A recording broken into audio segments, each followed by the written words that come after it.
क्या straight of Hormuz में फिर से एक बहुत बड़ा धमाका हो चुका है? क्या आईआरजीसी की मिसाइल्स ने एक और कार्गो शिप को निशाना बनाकर वॉशिंगटन और डोनाल्ड ट्रंप को सीधा और सख्त संदेश दे दिया है? फार्स की खाड़ी का यह सबसे अहम समुद्री रास्ता अब पूरी तरह से तेहरान के कंट्रोल में आ चुका है और अब अमेरिका के सामने सिर्फ दो ही रास्ते बचे हैं, या तो ईरान की शर्तों पर सरेंडर करे या फिर खाड़ी की अर्थव्यवस्था का मुकम्मल ब्लैकआउट को वो झेल ले। ये है वो सवाल जिसने इस वक्त पूरी दुनिया की जियोपॉलिटिक्स में हड़कंप मचा दिया है। स्ट्रेट ऑफ होर्मुज एक बार फिर वैश्विक तनाव के सबसे बड़े केंद्र में आ चुका है। ओमान के मुसांदाम परद्वीप के पास खसाब के तटीय रास्ते में एक अनजान प्रोजेक्टाइल यानी मिसाइल स्ट्राइक से एक बड़े कार्गो शिप को निशाना बनाया गया। जहाज में आग लग गई, इंजन रूम पूरी तरह से तबाह हो गया और ब्लैकआउट की स्थिति पैदा हो गई। लेकिन यह घटना कोई इकलौती घटना नहीं है। महज 24 घंटे के भीतर ये दूसरा बड़ा हमला है जिसने ये साबित कर दिया कि ईरान की मर्जी के बिना होर्मुज के पानी से एक बूंद तेल भी गुजरना अब मुमकिन नहीं है। जब पश्चिमी मीडिया इस हमले को महज एक समुद्री सुरक्षा हादसा बता रही है, तब तेहरान से आ रही खबरें एक अलग ही तस्वीर बयान करती हैं। तेहरान का रुख बेहद साफ और आक्रामक है। यह हमला ठीक उसी वक्त हुआ है जब अमेरिका और इजराइल ईरान पर दबाव बनाने की कोशिश कर रहे थे और व्हाइट हाउस ये दावा कर रहा था कि ईरान बातचीत की मेज पर झुक रहा है। लेकिन ईरान ने जमीन और समंदर दोनों जगह ये साबित कर दिया है कि शर्तें ट्रंप तय नहीं करेंगे, बल्कि शर्तें इस्लामिक रेवोल्यूशनरी गार्ड कॉर्प्स यानी आईआरजीसी तय करेगी। अब आइए इस पूरे वाक्य को गहराई से समझते हैं, इसकी सतह से तह तक जाते हैं। 3 अगस्त की देर रात को यूके मैरिटाइम ट्रेड ऑपरेशंस यानी यूकेएमटीओ को खसाब के उत्तर पूर्व में मौजूद एक कार्गो वेसल से डिस्ट्रेस कॉल मिलता है।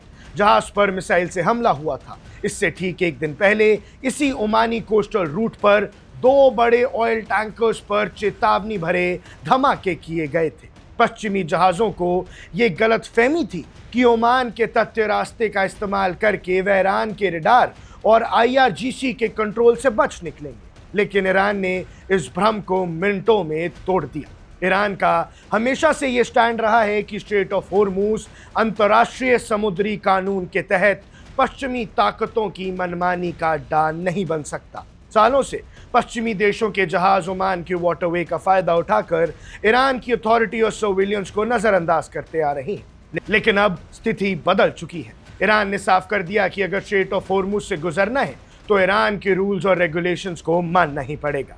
इस समय ओमान और ईरान के बीच इस जल डमरू मध्य यानी स्ट्रेट के भावी प्रशासन को लेकर बातचीत अपने अंतिम दौर में है। तेहरान का प्रस्ताव बेहद सीधा और मजबूत है। ईरान का कहना है कि होर्मुज में जहाज़ों के आने और जाने के रास्तों के नए बंटवारा किया जाएगा। उत्तरी लेन जो ईरान के तटीय इलाके के करीब है उस पर ईरान की सीधी मैरिटाइम अथॉरिटी होगी और दक्षिणी लेन को ओमान के साथ मिलकर मैनेज किया जाएगा। इतना ही नहीं, ईरान का मानना है कि इस कमर्शियल रूट से गुजरने वाला हर पश्चिमी और कमर्शियल शिप से ट्रांजिट और सर्विस फीस वसूली जाएगी, जिसकी एक हिस्सा तेहरान के खाते में जाएगा। इस ईरानी रणनीति ने वॉशिंगटन के होश उड़ा दिए हैं। डोनाल्ड ट्रंप ने सोशल मीडिया पर लगातार बयानबाजी की। ट्रंप का दावा था कि ईरान अमेरिका से शांति समझौते के लिए गिड़गिड़ा रहा है और उन्होंने ईरान पर हमले रोक दिए हैं। लेकिन ईरान के विदेश मंत्रालय और खुद आईआरजीसी ने ट्रंप के इन दावों की धज्जियां उड़ा दी हैं, न सिर्फ शब्दों से बल्कि अपने मिसाइलों से।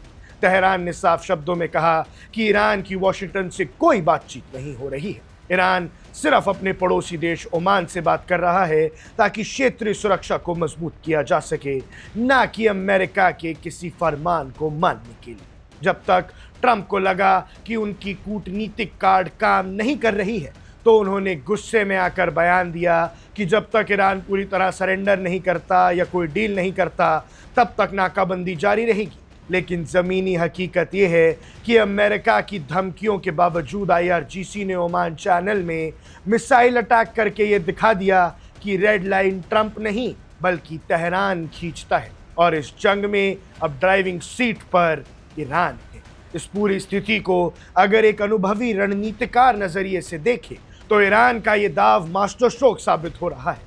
पूरी दुनिया की लगभग 20 से 25% लिक्विफाइड नेचुरल गैस और क्रूड ऑयल की सप्लाई इसी होर्मुज के रास्ते से होकर गुजरती है। अगर ईरान इस रास्ते को अपनी शर्तों पर कंट्रोल करने में पूरी तरह कामयाब हो जाता है तो अमेरिका और उसके सहयोगियों की आर्थिक रीढ़ की हड्डी तेहरान की मुट्ठी में होगी।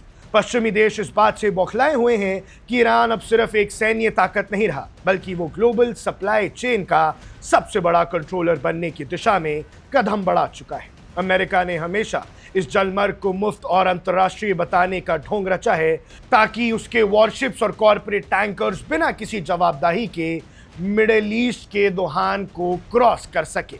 लेकिन ईरान की नई नीति ने अमेरिका के इस दबदबे को खुली चुनौती दे दी है। खसाब के पास हुआ ये ताज़ा हमला वॉशिंगटन के लिए अंतिम चेतावनी की तरह है। संदेश बिल्कुल साफ है। अगर अमेरिका सोचता है कि वो बैन लगाकर, धमकियां देकर या एयर स्ट्राइक के खोखले वादे करके ईरान को झुका लेगा तो ये उसकी सबसे बड़ी भूल है। स्ट्रेट ऑफ होर्मुज की लहरें अब अमेरिका के पक्ष में नहीं बह रही। क्या पेंटागन इस बात को स्वीकार करेगा कि फार्स की खड़ी में IRGC का ही मीका चलता है, या फिर ट्रंप की जिद दुनिया को एक ऐसे महायुद्ध की तरफ धकेल देगी जहां तेल की हर एक बूंद की कीमत सोने से भी ज्यादा हो जाएगी?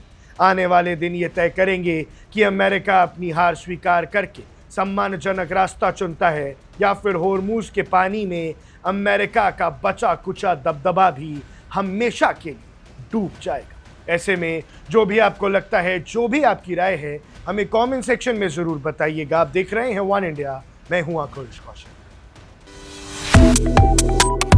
Subscribe to One India and never miss an update. Download the One India app now.